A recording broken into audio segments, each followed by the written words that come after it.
Greetings, listeners and viewers. Your host for the night, Zach, here, introducing you to The Call, our Call of Cthulhu podcast by Twisted Gears Studios. If you're a fan and wish to support, visit our merch shop and Ko-fi page, where members get extra content, fireside chats, discounts on merch, and more. Otherwise, a like, comment, sub, or review in your podcast app of choice is always helpful. But for now, last we left our investigators, having returned to the mansion on the hill, our investigators mostly turn in for the night. Their various personal interests darken the waters, as Amos goes to talk to Gaul.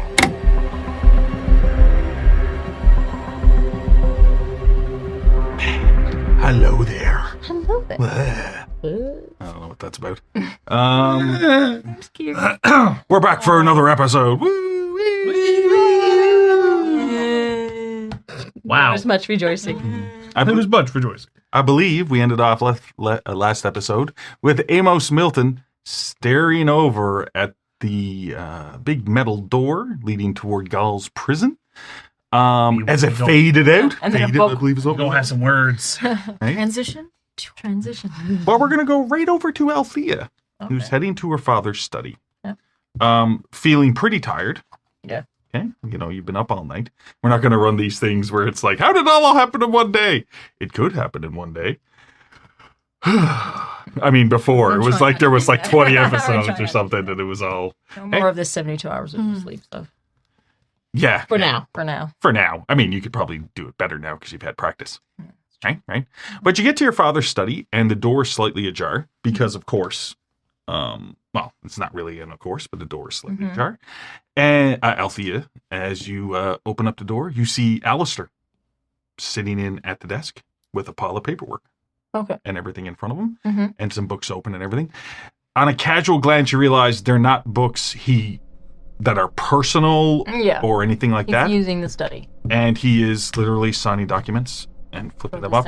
And he has a tray put there. And one tray is like Goodyear Estate, in, out. One tray is the New England Center of Antiquities, and he seems to be signing stuff, and there'll be a file that goes into the estate, and there's one that goes into the New England Center of Antiquities, and very relaxed, as Alistair always seems to be. He's got one button undone, there's no tie, just very relaxed, sitting down, and as you open up the door and are looking in, he immediately looks up at you. Not surprised, not like he's guilty of anything, because he's not. It's like, oh, Althea, how are you doing? Come on in. Of course, it's your father's study. Okay. Feel free. I'll go in and shut the door behind me. I am tired, but well, considering everything that's happened over the past night. We'll fill you and Simon in after we've all gotten some rest. I was just coming in to take a look at my books, the estate, whatever. Don't think I've done it for a little while now. So he stands up from the chair behind the desk, and he walks out to the front and sits in another chair and motions for you to take the main seat, because very respectfully he does that.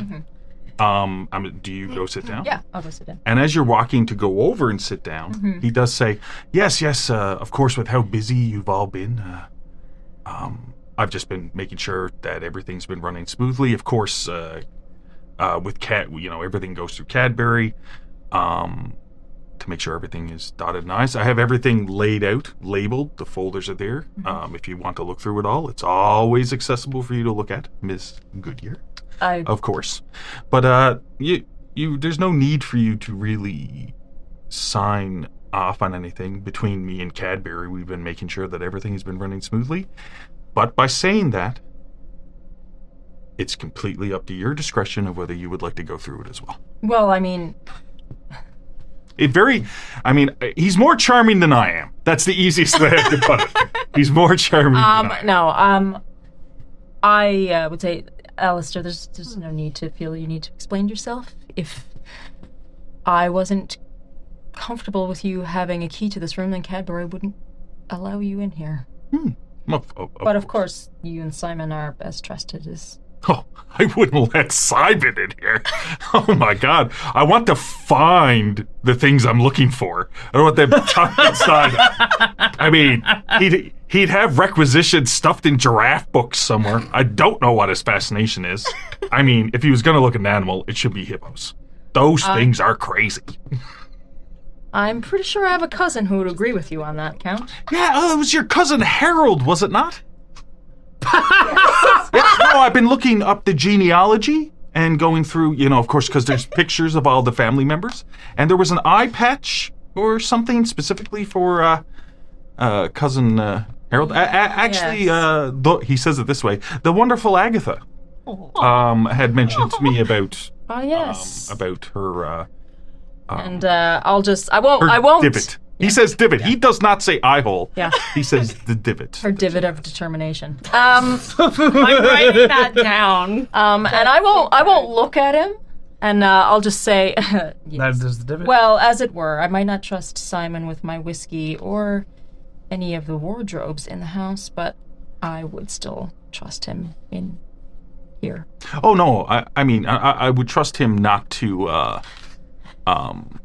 do anything untoward, but his organizational habits are horrendous. Yes, I've seen how he's been mismatching the wardrobes. I would have to agree on that. Yeah. Well, I mean, but it's all about the fashion. Yes, the lovely Agatha. How has that? I said wonderful. Oh. But yes, she is also lovely. Mm-hmm. And I'll just start taking, actually, I'll reach into the drawer because something I also wanted to start doing with Althea is I want her to start keeping a journal. Because I know, it's ironic. But I'd like for her to start keeping a journal because, before, yes, she was from, this large family. You might think that she would be chronicling something like that anyway, but it was just her here. And sometimes I think she might come to her father's study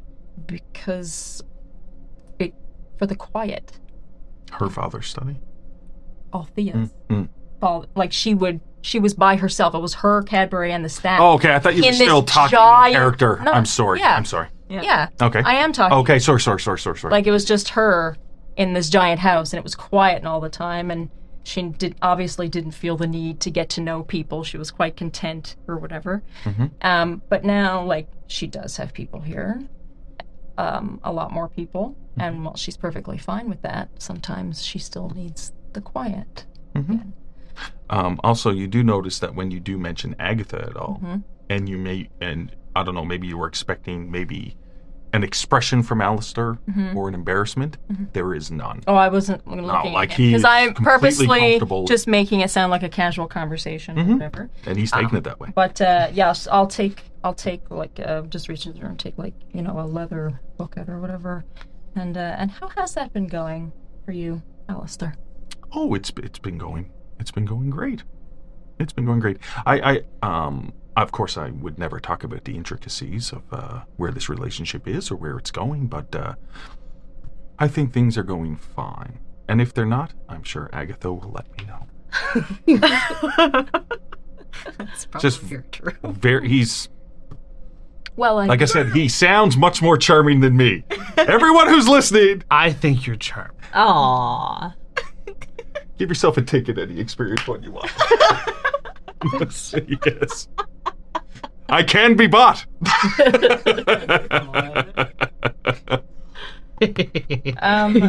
Yes. Well, I mean, none of us would dream of interfering or prodding to find out exactly what's been going on.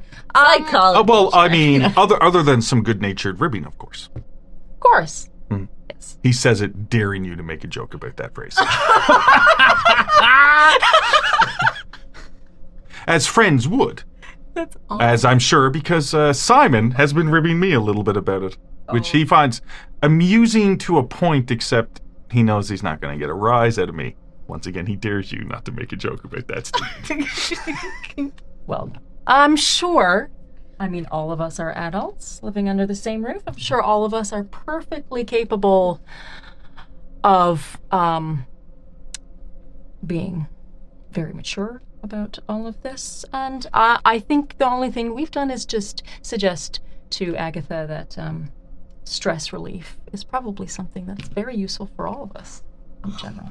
Oh, yes, understandable. We don't want to be, that's when mistakes happen, is when people are stressed out. Yes. Understandably. He's actually answering it without addressing the undertone you're giving it. Yeah. He's actually, yes, stress is definitely a big problem, especially with our agents in the field and such like that. It's always good to take a bit of time to yourself to figure some things out. But what I've really noticed about Amos, Agatha, you, and Marion is that you all complement each other very well, and I find you yourselves working together and talking through issues is probably quite beneficial to the stress as a whole, but better than I've seen in any other group of our agents, for sure.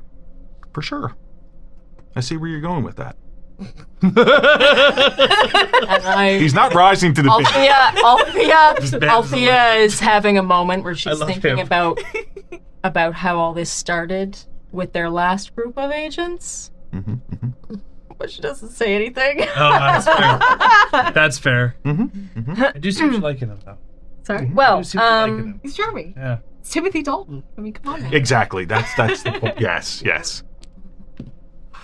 and I'll just say, well, I do hope that you know that your presence here, and Simon's as well, though don't tell him I said this, is very appreciated. I wouldn't dare to. I wouldn't dare to. His head is big enough. If we just boost his ego constantly, he's not going to be able to fit through doors. With the amount of your father's clothes he's going to have on. I have noticed he hasn't taken any of the hats. He's not a big fan of hats. Well, the swelled head, I imagine, is hard to. Yes, that's a decent one. That's a decent one. But while we're looking here at the paperwork, like the agreement we had before, so we are expanding in. We have the research going on at the well house, where we've sort of built a containment zone around it, sort of like a big barn, without disrupting the original structure. Seems to be quite interesting. There's rooms around that well as well, similar to the rooms that you have described at the Silver Twilight Lodge, like the testing grounds, like the Corbett Farmstead, and as well the Church of... No, it wasn't the Church of Contemplation. It's wherever you saw wells, right? Mostly so the Corbett Farmstead. There was the big well. There was a well out at the Country Twilight Lodge, wasn't there? Can we see one I think so. I'm not entirely sure, but you would assume that there would have been because this is where sort of like testing sites of things were. Yeah. I was going to try to get some research done and at this point, he glazes over a little bit. I always keep forgetting. You ever get a word, you know the word, but you can't... The hedge maze. Yes, that's what it is. But, yeah, by the time that I try to get people to the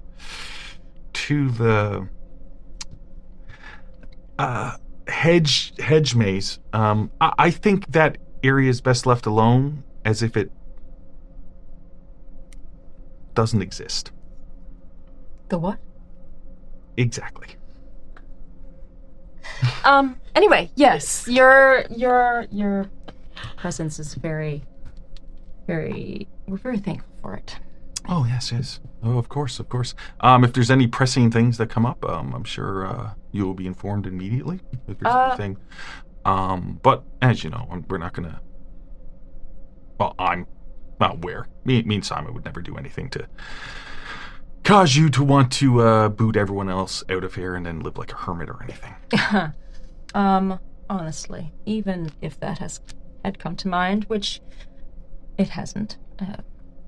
Awfully specific case there. I think at this point, Cadbury would be too upset for me to agree to have it. Oh, I believe he's enjoying all the excitement. I'm sure. Well, although if I were to ask him about it, I think he would take some offense.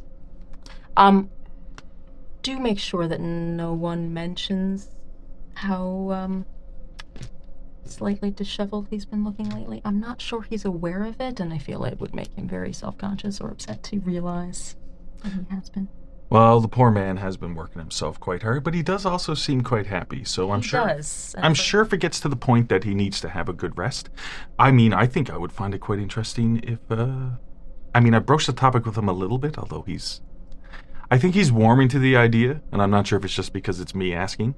He says that in a way as if He knows he does realize how charming he is. how charming he comes across as, or how when he tries to talk to people to do things, they seem to lean toward doing what he wants them to do. But his tone of voice to you, and also knowing him for a year, also realizes that since he realizes it more often than not, he doesn't. Mm-hmm. If something needs to get done, he usually gets Cadbury to ask. Or Simon to ask.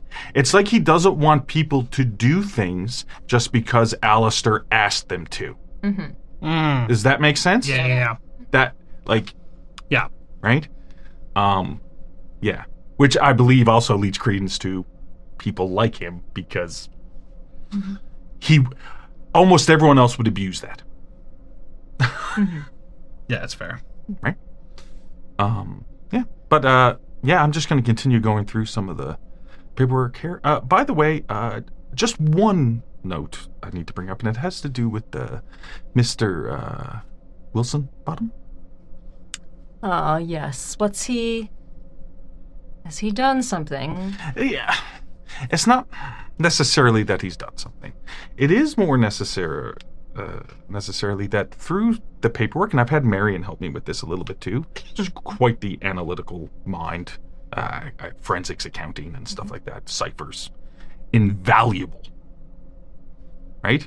You already know him and Simon hold Marion in really high respect. And you also think of over conversations over the last year that you feel if anyone had to take over, they are grooming Marion to be head of the New England Center of Antiquities. Yeah. You can tell that, just the different things she is involved in the decision-making for the group. They will call on Marion, get Marion's opinion, usually do what they want to do anyway, but they, you know. She helped them organize their hot mess. Yeah, and the mentoring, if you will. The actual organizational management. But, yeah, so I seem to have found these invoices and documents of Italian wood that was used to build a treehouse. And I mean, these are some of the older documents before they were properly being managed. But it didn't actually come from... well, it did originally come from Italy. But it was actually bought and delivered from a company just outside of Boston that sells the Italian wood. This is not me trying to push a Italian wood mythos. It's like, but it seems that Skeet has put in a quite large order for more Italian wood. I believe he's planning on expanding his... Well, how did I put it? He calls them tiny homes. And so for some of the staff and he's been really working closely with the groundskeepers that have been hired on lately because stuff for a long time was left alone. But for some of the gardeners and groundskeepers and stuff like that, so he wants to build them tiny homes, almost like a small little community in the woods. So a staff war, if you will. Yeah. Yeah. Suburb. So, but he wants it all made out of my estate. this fancy Italian wood. War. Yeah, and I just wanted to make sure that was okay. Almost like for people that wouldn't feel naturally comfortable living inside the mansion, that it could be a place for them. He's trying to build a community, if you will. So, Kind of sweet. that's fine. I'm fine with that. Whatever he wants is fine. Well, not whatever he wants. Well, he seems to be getting whatever he wants anyway. But Yeah, you're allowed to impose limits. we bought an orchard. Like, And you see at an orange. You see Alistair flicking through multiple orchards, actually. Actually, a fair amount of farmland and orchards for sure. Yes. Have been bought over the last 4 months. Well, short-term large investment to Interesting phrase. get rid of a long-term expense. You could almost say that you're turning into a land baron. Nothing wrong with that, of course. I know this is mostly Cadbury, but there's significant amount of land being bought up, which is perfectly fine. But I've also noticed that there is one stretch of land that was bought recently, an orchard, that borders on the area cordoned off at Swill's Gullet by the military. It seems like there's some areas around the cordon off area that has been bought up. Yes, I believe Simon was talking to Cadbury about that. Something to do with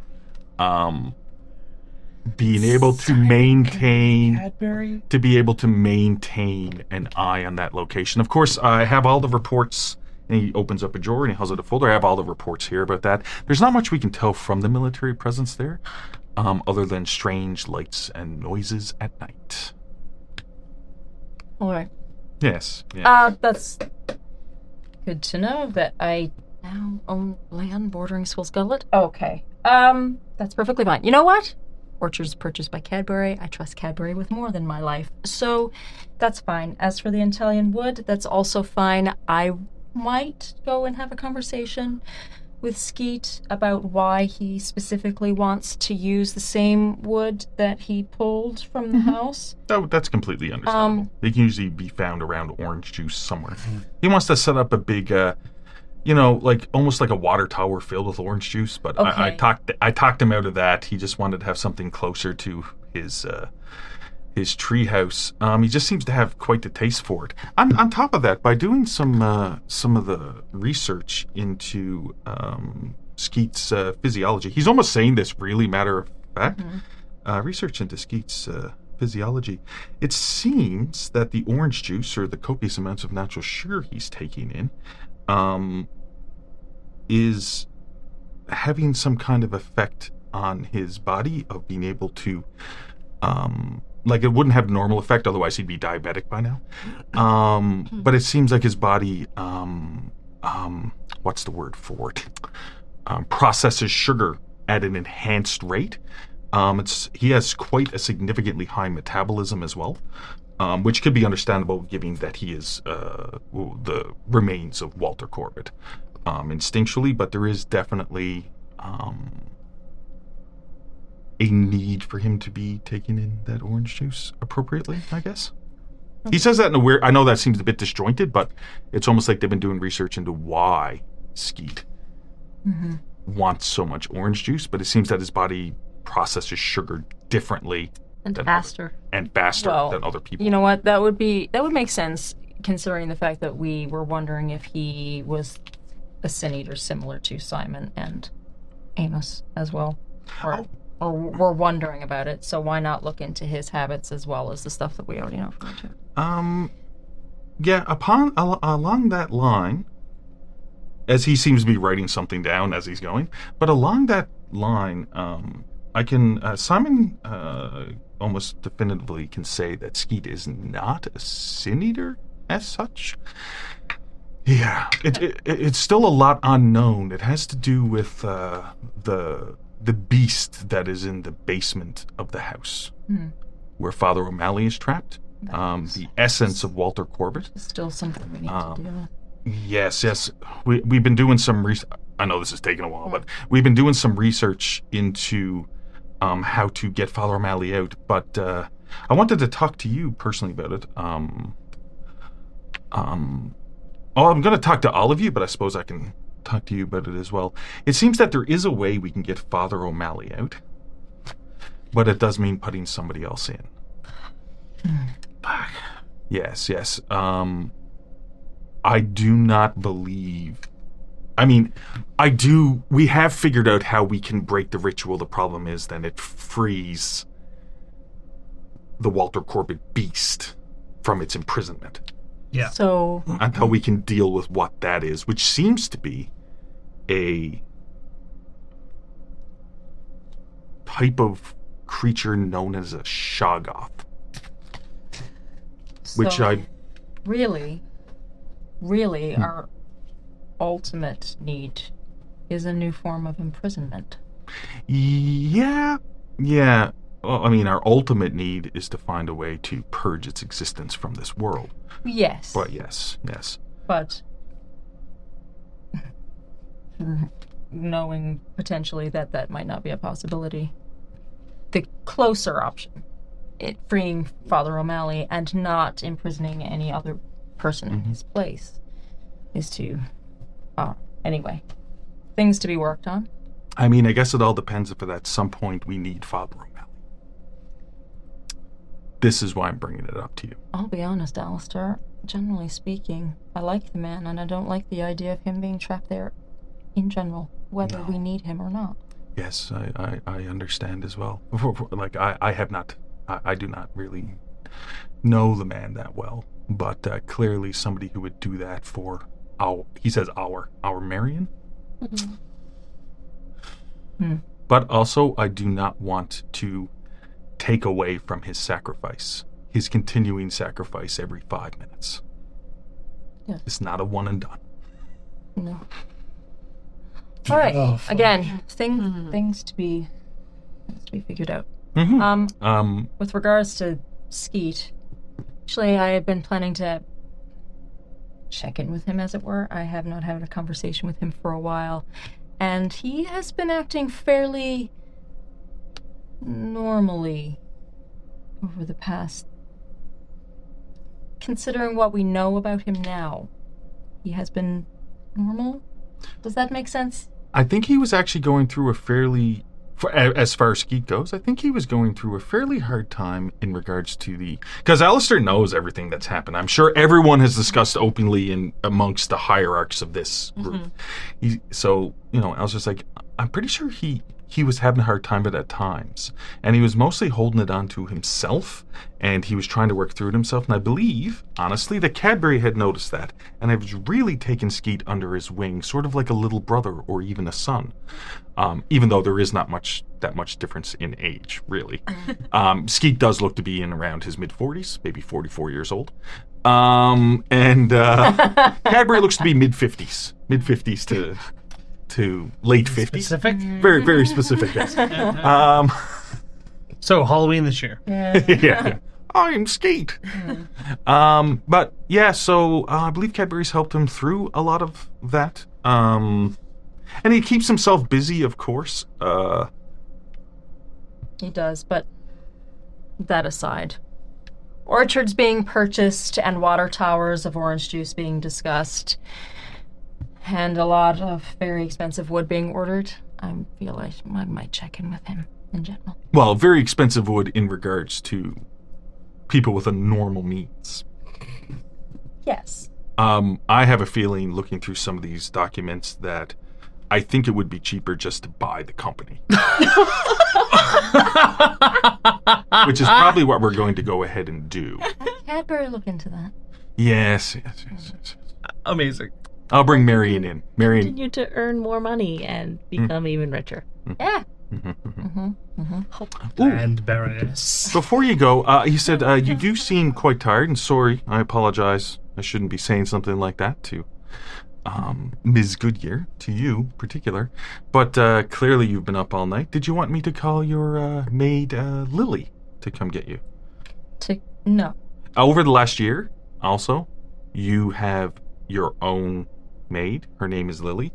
Lily is one of the names that you've all... I have all the names over the games of the... So, Lily for Althea, Delilah for Marion, and Barb for Agatha are the three for you. I'm assuming Amos would be like, I could take care of myself. Yes. He does not.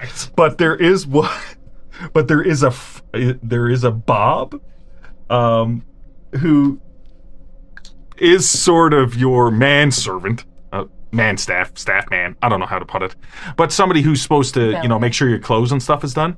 He keeps a fair distance. He doesn't really interact with you very much. He's got a very easy job. Yeah. He can usually be found sitting in a lawn chair drinking a pina colada. I put personal staff, Bob. Bob. There's two Bobs in my life. Oh, I was going to go somewhere else. with No, that. she doesn't need to come collect me. Mhm. However, please do not take this personally, Alistair, but I would like some time in my father's study. No, of course, of course. As you're getting through the sentence, he's already standing up. Well, But someone, it does not have to be you, anyone can feel free to let Lily know to prepare my room because I will need to get some sleep. knowing Lily, the room is probably already completely prepared and has been for quite a while. Knowing her, yes. She's However way you want to describe her is fine. Everyone with their staff, their personal staff members, can describe them however they wish. You also created the names from way back when. Oh, yeah. Okay, I'll leave you to it then. Okay. And he just very lightly bows out of the room, leaves. He doesn't like reach over and close anything or move any books. Everything is there just the way he left it. He has nothing to hide Yeah, that's fine. in the books. In the books. Well, I mean, everyone has secrets, Yeah. right? But why? Like, why he's so charming. Interesting, between him and Simon, Simon's the one that became the Sin Eater. That's what I find wild, is those two characters. Their dispositions do not match what they've become. Yes. I'm going to say, did you want to say that you actually don't make it back to your room and you end up falling asleep in your father's chair? You are pretty exhausted. I want to push this point. It's around 6 o'clock in the morning. I would say I probably fall asleep there, but wake up at some point and then go properly up to my room. But, yeah. Because it's quiet is the thing. And when it's quiet, I'm more likely to probably just fall asleep quiet. Yeah. But I'm going to spend some time there, like, looking over the stuff on the desk and journaling for a bit as well. Sure. By all means. And that's how you spend your time. Also, of course, the bookcase is closed with the access to the theater. You haven't been in there since the events of the last arc. It has been closed off for all intents and purposes. To the best of my knowledge, I have not been in the theater. The best of your knowledge, you have not been. That's a way to put it. But in your father's study, and you have fallen asleep in here multiple times before over the last year, you get a nice, restful sleep, and you are not disturbed until I could also just Until get later. up and go lie on one of the couches in there. Well, do you? it's completely up to you. It's completely up to you. Okay.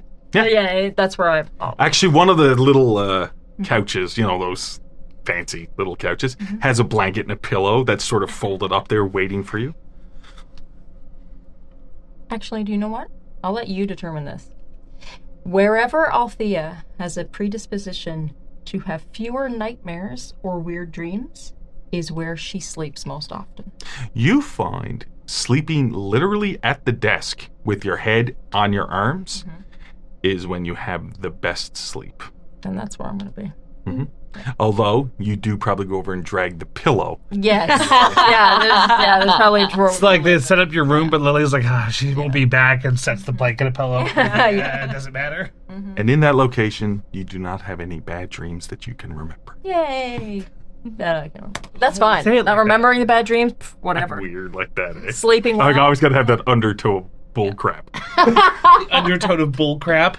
At this point, Agatha's gone to bed, right? Because you left. I am gonna say I'm probably, because of the event of the day, probably tried to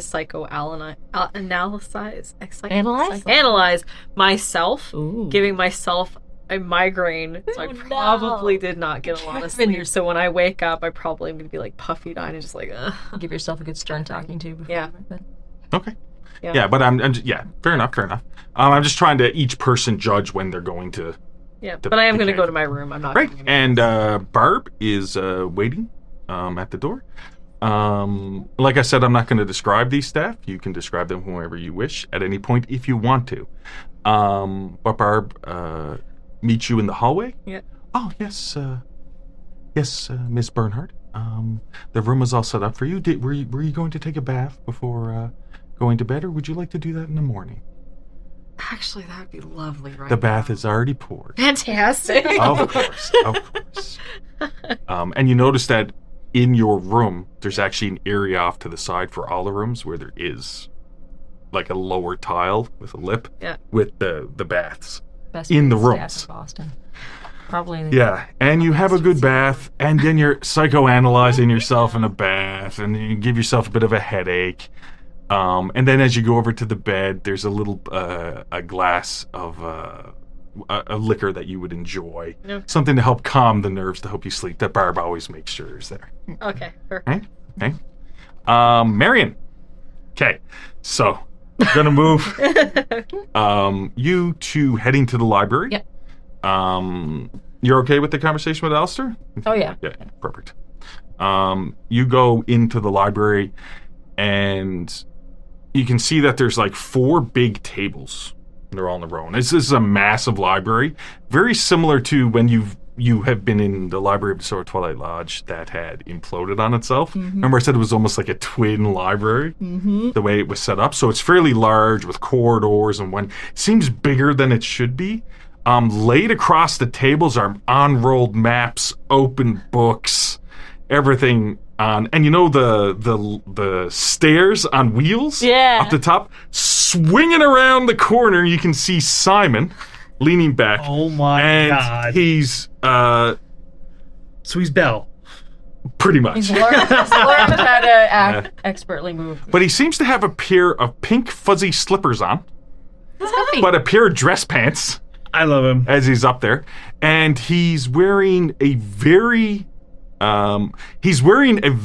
fine vest, but with no shirt on underneath it, with the top button of the vest undone. And there's like a bar up top where you can go up there and you can move along the bar and bring the stairs with you, so you're not trapped. You know what I mean? It moves along a rail, and he sort of swings in around, and he's going along, like rolling along this top of this bookshelf. And he just grabs the bar and stops and reaches in and pulls out a book, and he's like, yeah. And he just throws it. And it just lands on top of the table. And just perfectly, just lands on top of a table, smacks. And he's like, okay. Marion, how's it going? And he grabs the bars and just, you know where you don't take the stairs, he just slides down on his pink fluffy slippers. Hello, Simon. And she's like trying very hard to maintain eye contact and keep her view above his collarbones. He's like, oh, sorry. I seem to have forgotten to put my shirt on. That's okay. Yes. Would you like me to? I'm just dropping this off. I won't disturb you if you were busy. He notices your reaction, and he takes his vest. Now let me finish. He takes the vest off, reaches down to a chair, pulls on a button like a fine shirt, and starts buttoning it up. Yes. Sorry. I shouldn't be around in here half naked all the time. Yes. I appreciate that. Thank you. All the time. Well, it's sort of my. Well, you know. He's like, it is sort of my abode now. But we recovered, and I hold up the Dervermis Mysteries. The book we've been searching for. I was hoping to. Yes. He's like reaches forward. Well, we haven't had a chance to completely catalog much. I kind of pat my satchel where my notebook is. Oh yes, of course. I've taken a few notes.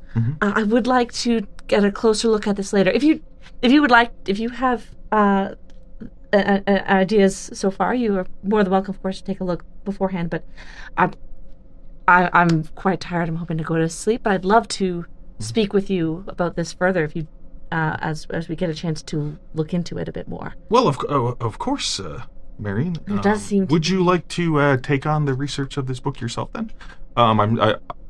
You are quite capable, and I would not want to. He's not as charming as Alistair, but he's always treated. He doesn't really burn Marion.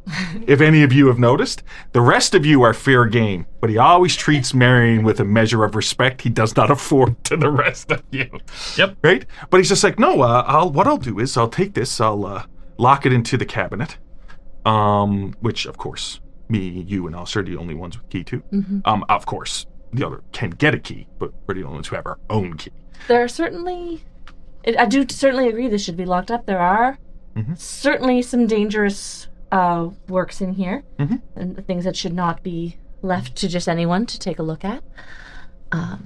Okay, fair enough. So everything went well then? No. Oh. Isn't that the way of it? What did the other ones do now? I kind of give him a rundown, like a brief overview of. Ooh, ichor liquor. Ooh, a hound. You actually, when you Not a creature I had heard described before. yes, quite. I'll have to do a bit more research. Maybe me and you can work on it, or I'll get Simon to help me out. They seem to be a creature that existed in the far past. Oh. And sometimes when people are dealing with magical potencies that they really shouldn't be, from the past, through space and time, these hounds can sense that energy, and then they move themselves to the future to feed. How? They're a weird trans-dimensional type of I don't. thing. I don't.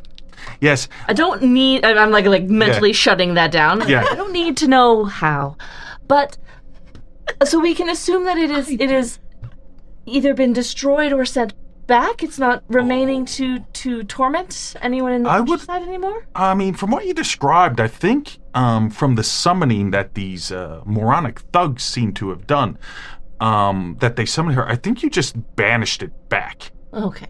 And it cannot return unless someone, and I sort of look at the book, like someone calls it? I would have no idea. Maybe, potentially, actually, if it has a taste for something, it might be able to just move forward again. I'm not entirely sure. It's something that, it gets a scent, like a bloodhound when it gets a scent of something. Maybe this Jimmy Three Thumbs or Amos where he got his arm messed up. Oh God, I hope that's. But then again, we all taste or smell really bitter. I mean, it's something we'll deal with when if it happens. Is there? Is there not? So there is no way to know if it. I don't know or... enough about these particular creatures, but I mean, if these thugs, Jimmy Three Thumbs, you could say, managed to accidentally fluke into summoning such a thing, I think. Maybe they were probably just giving off so many weird magical energies. I couldn't tell what they were looking for, but I do not believe something this was it. Stupid, I would imagine. God. Just fucking idiots. More thumbs. Yeah, more thumbs. He's just collecting more thumbs. No, but it's nice. I'll take a look into. I'll take a bit more of a research, and he sort of makes a note. Yeah, okay, you should probably go get some rest there. Oh, you were saying too that Vince Caputo said he was going to drop. You inform him of everything. I'm assuming. He mentioned he would be dropping by later this afternoon. Oh, I would after imagine. he had to handle quite a bit of the paperwork of of our trail of destruction. Yes. So, Okay, fair enough. If he drops by before.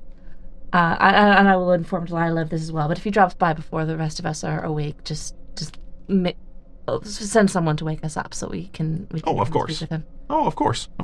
Yeah. You try to go get some sleep there, and thank you for keep. of course. Taking control of this. Oh, of course. I definitely will be back to read through it and see what more is there to be found. Oh, also. Actually, I mean, if you're all just getting back and all heading to bed, it might be a good time for me to go get some coffee without Agatha there to whack me into junk. That might be good. I believe she's going. Last thing I want is for her boy toy to have to stick up for her or something. I don't know. The unfortunate fight. Simon, it's the use of the word boy toy. He would. If anybody. Yes. I believe Skeet is up in the breakfast room, but everyone else seemed to be heading to bed. Oh, okay. No. Fair enough. Actually, I could see if Skeet got a couple of things that he can work on for me as well. Seems, I'm glad he decided to stay going by Skeet. I mean, I'd hate to call him Walter. What a shit name that is. I don't believe. Sorry for any Walter. This is just Simon's. Yeah, being a dick. Yeah. Way he is. Simon is like any name except Simon and Alistair. Yeah, Every pretty other much. name is terrible. Pretty much. Like, what are these even names? Are these names for ants? Yeah. He's like, no. No, I'll get down talking to checking out the estate and everything else. Oh, I'm just trying to figure something else here. Something to do. Yeah. As you're looking out over the table, you can see a pile of maps opening up of Boston and the Boston area itself. And you can see a lot of the books that he's taken down are all different time periods of structures. and it seems like he's trying to make a map over time of how Boston area was built up. Because predominantly what Boston is built on is Boston. All the major cities. What's New York built on? Or New York. An older New York. Yeah. How's your project here going? I mean... Any new insights? Well, I mean, just trying to see where everything connects. The catacombs and such as that. The sewer systems. The way that the Silver Twilight Lodge, the city Silver Twilight Lodge, was laid along certain ley lines. If people want to believe in that stuff, which I pretty much do because you have to in this line of work after a while. But in different junctures, and I'm just trying to track down maybe some sources of power that could have pervasively affected what was going on here. Was there any significance to?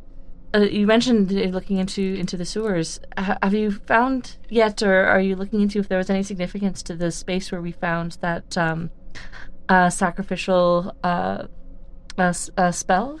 I believe.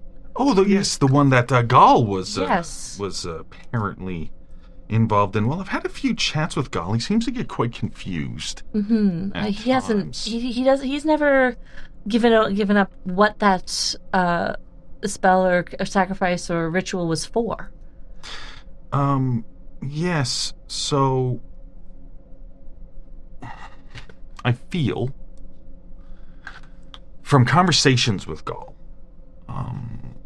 that a thought has come to mind recently that I've been trying to get out of him is he seems to have existed by himself for quite a long period of time, even with the help of Barnabas and whoever else took him in. But the more I look into it, it seemed, especially with that ritual, is that he seemed to live in the sewers. Mm. And I'm wondering if he actually had a permanent place he lived in the sewers in. Wondering as in he didn't have a permanent place, or wondering as in you believe you could find it? I believe that it might be beneficial to find it. Because it might give us more insight to what has been happening with Gall. Especially that ritual site, but maybe there's more down there that we're not entirely sure of. He's talking about the sewer where he did that ritual over the storm. Yeah. Yeah. Yeah, so there's just, there's just so much on the go. It's As you know, Marion, just so much. Just trying to piece it and parcel it all together. Especially with the fall of the Silver Twilight Lodge and the Red Eyes and Archivist Enterprises and everything else. And just trying to see what's going on before everything goes wrong. A lot of moving pieces. Well, as I mentioned, I need to head to bed, but please let me know if there's anything I can help you investigate or find information about. As he reaches down, he's like, "Oh, I'll just walk with you. I'm just going to head to the BBR to get a refill of coffee." And he reaches down and he pulls up one of those a big ceramic mug, and it seems cracked and glued together all around. His favorite mug. Right? But it seems to be not perfectly put together. Oh my god. Right? And he has other pieces of like little patches and stuff over it in different areas. And he grabs that and he holds it really close. Mm-hmm. As if he's being Carefully very... cups It's like a mosaic mug now. Yeah. It's very close. And I don't regret my decision. he walks with you as you head to your room to get a rest. Yep. As then Althea, Marion, Agatha, we're going to move on to Amos, who fade back to Bang. yeah. I'm going past that metal door. What do I see? Yeah, so you open up the metal door, and there's just a couple of chairs on the side, fairly comfortable chairs that people can sit down and converse on the other side of the wall. So it's like this glass. Think of Silence of the Lambs. Yeah. It's this plexiglass glass. I don't care when it was invented, but Skeet made it. Partition That makes sense. with the holes, and there seems to be a drawer that you can put, you know what I mean? Slot stuff back and forth. And you can see there's a little bed alongside. Well, it's actually a fairly long bed. Gall is 6'6". It's fairly tall. Jesus. Really thin. I believe I've always described it as quite tall. Yeah. Just every time you find it, it's like, wow. Yeah, really thin. Little bit awkward It's like he never fully grew into his body, so he's just a little bit awkward, it seems. But he's sitting down, and there's a little desk there with a little chair, and he's sitting down, and he has a book open, and he has crayons on the side, and he seems to be coloring in a coloring book. Just coloring in the coloring book, just up against the back. And as you come in, he looks at you, and he sort of puts the crayon down, stands up. Amos. Oh, it's. He seems to be like looking around the room, and his voice seems to be a bit broken, a little bit confused, a little bit, and then he sort of awkwardly dangling his arms, walks over and sort of sits down on the chair opposite, and he's just spindly, and he's just like, how are you today? He always has a weird way of talking. It's like cracked and high-pitched to low-pitched. It's like he might have had a throat injury at some point, but it doesn't look like it. You know what I mean? Like, and then sometimes he talks perfectly fine. Morning, Albert. I'll grab a chair and sit. I'm assuming just like there's like a line don't cross. Yes, there I'll is. sit behind that for sure. It's been a minute since I've come down here and spoken with you. Yes. I always liked our talks. That's the way he says it.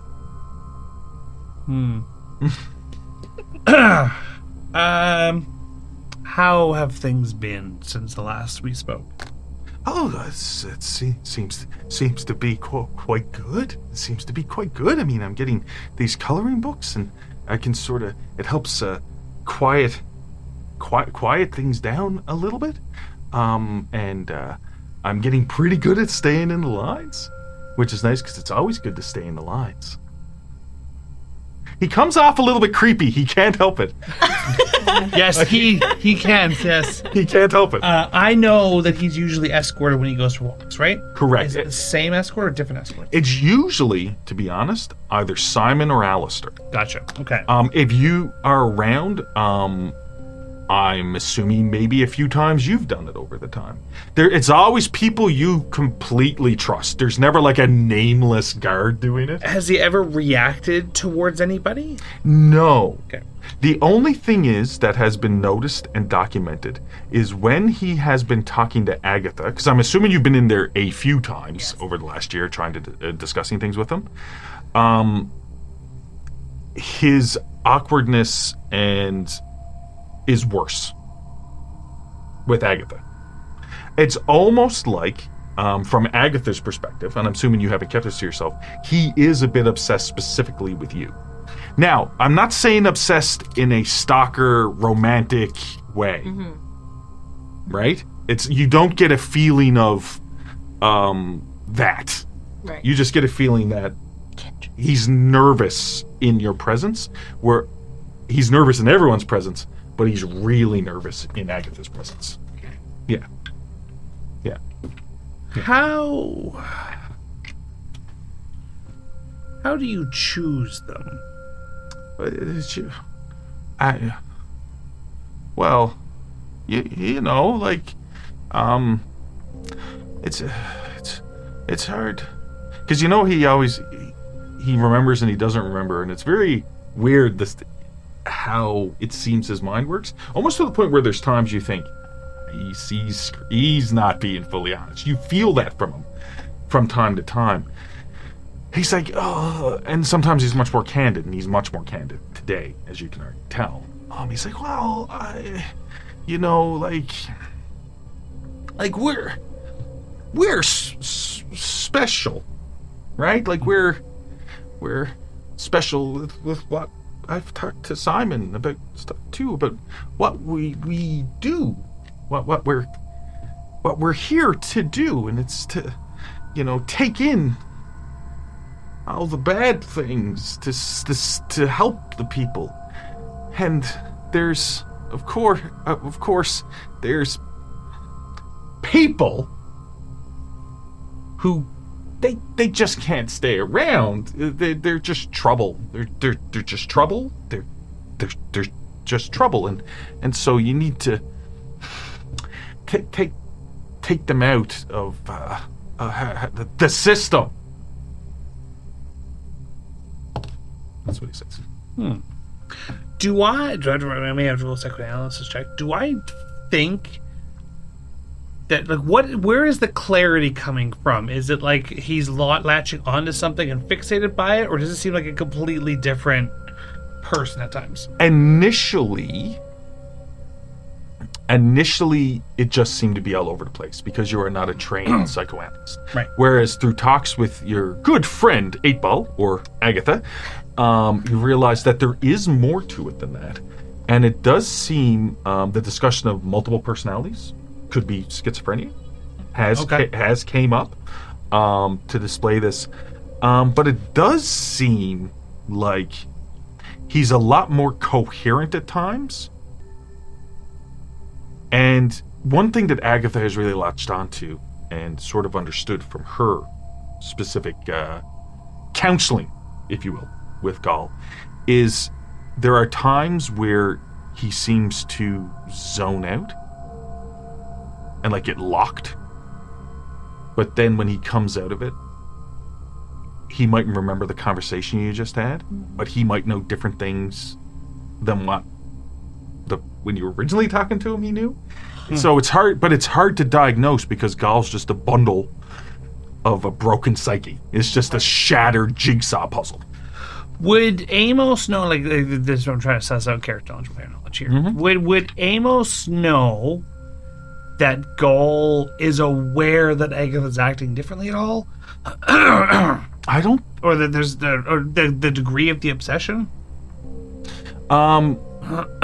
I would say that you don't think Gall knows what Agatha's going through, because you barely know what Agatha's going through. Right. Because Agatha is really good at not letting other people know what's up, specifically around Gall, which is Agatha is very careful about.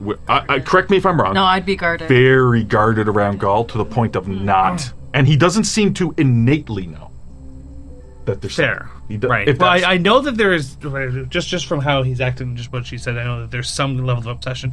And with what Agatha just said, it seems like that sounds like something that Gall does, like just innately picking people. With the scar on your neck, was it a bite? It was a bite. Okay. Mm-hmm. So I would know that. All right.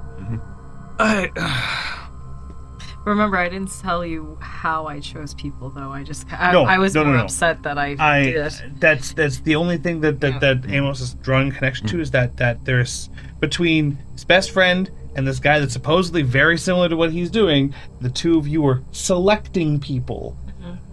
And one of those people that have been selected was his best friend. So he's trying to suss out, am I going to start just picking people? So back to that. Okay. Tacking onto the immediate thing that Gall had just said. So that's just all stuff that's going on. Makes I sense. just want to double check I got my facts right. Yeah, 100%. Calling out things that I would have no idea about. 100%. So he says he's got to remove them from the system. So he'll lean forward and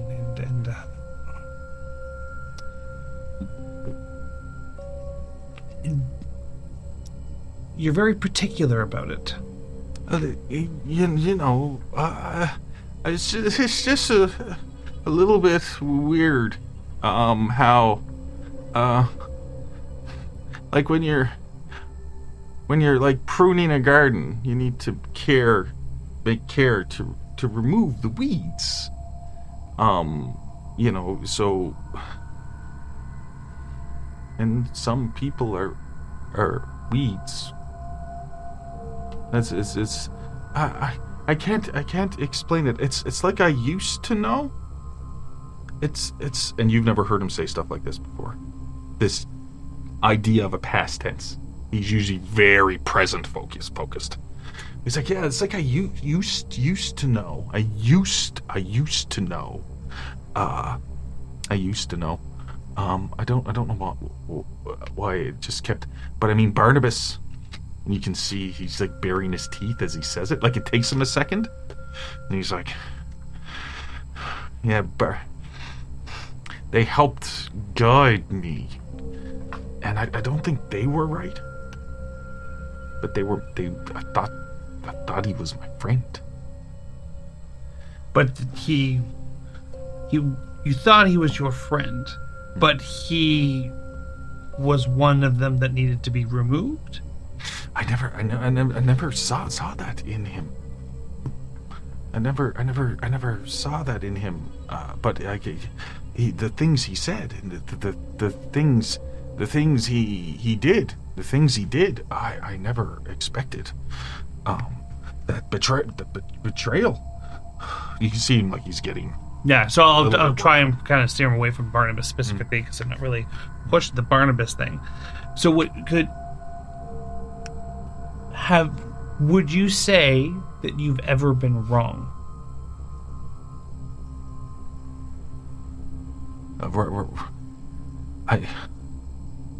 Picked the wrong person? Didn't pick the right person? I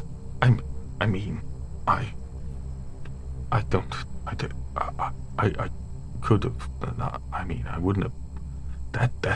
That would be murder. Would just murder somebody. I wouldn't just murder somebody.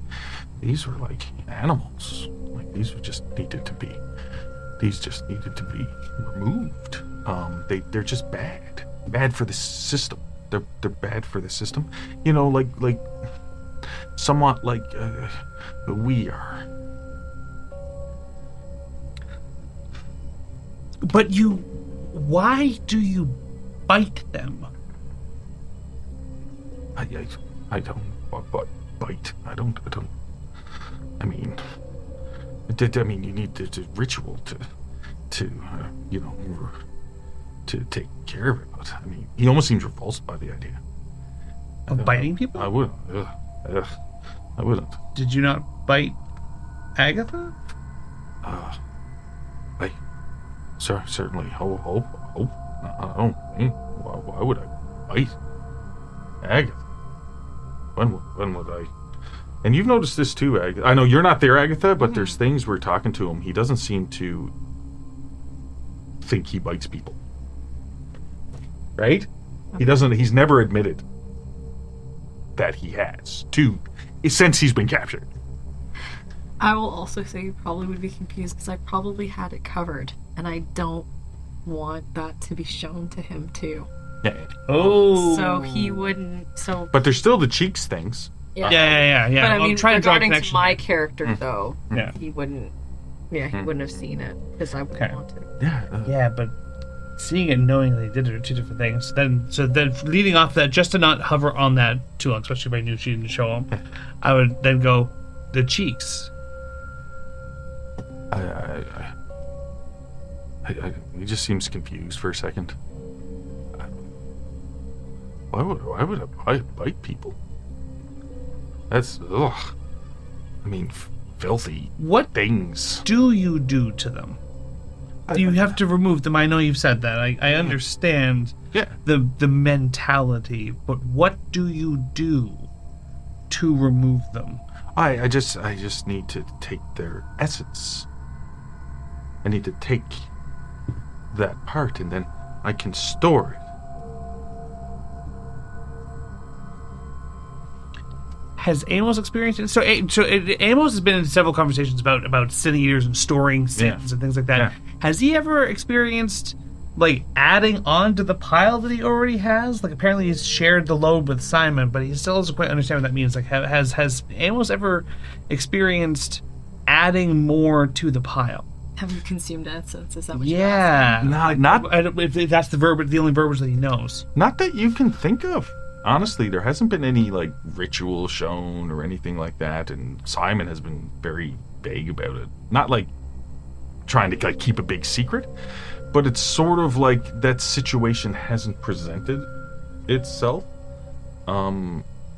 as yet to you. I don't know how else to explain it. Like it hasn't really came up about what being a sin eater means, right? Really. Or what it is, or if it's more of an archaic thing, or something like that. But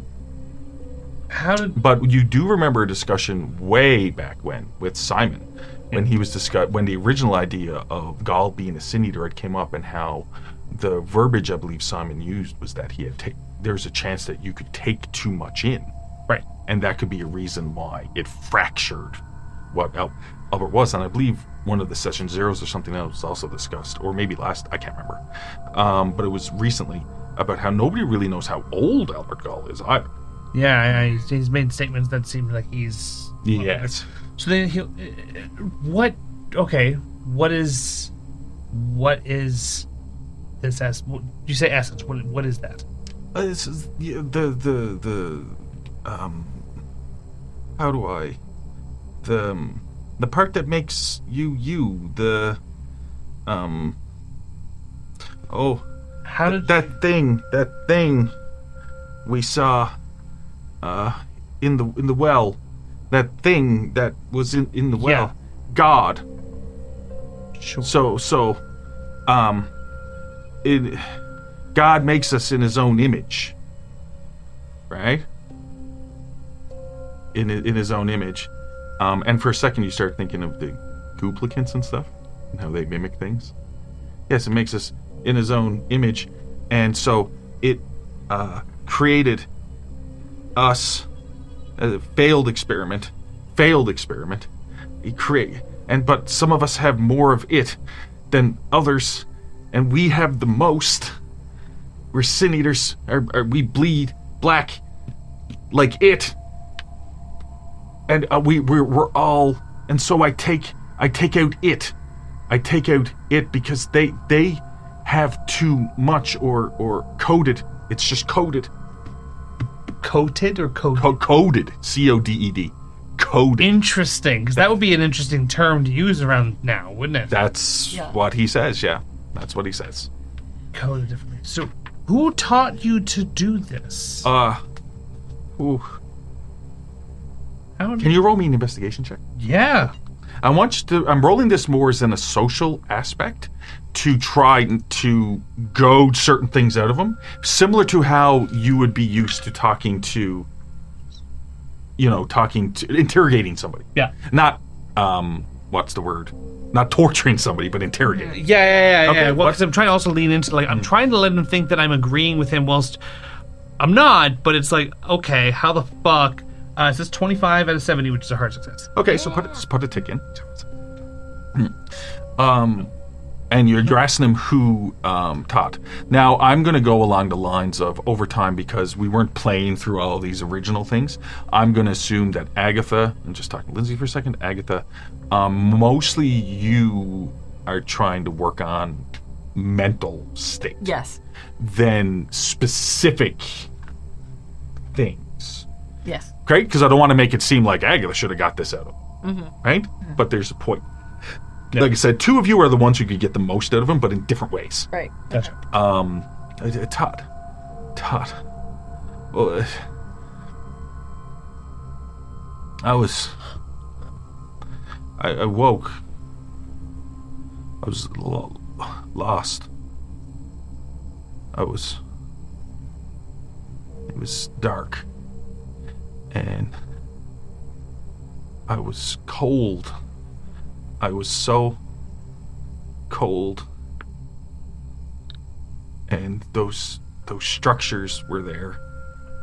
And they seemed to point to the sky. And I was... And it found me, and it helped. And I don't know what I was before, but I became important, and they pointed. They just pointed, and I remember a ship. I remember a ship, and I remember the dead, and I remember swimming.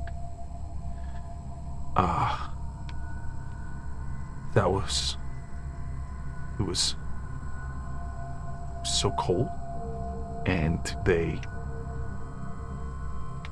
structures pointed, Yeah.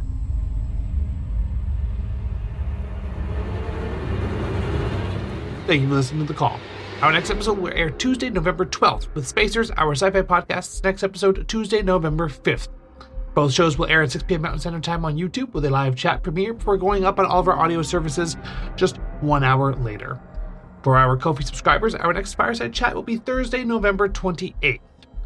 As usual, we'll have to thank all of our donators over on Ko-fi, including Noah, 3 Slugs in a Trenchcoat, Ed Lore, Rosa, Tyler, The Weejay, James, Matt Calgill, Blizzard Warning, Sydney, Baba Yaga, Preston, TJ, Alec, No Demons Allowed, Autumn, Roland Arts, and a welcome to Chris H.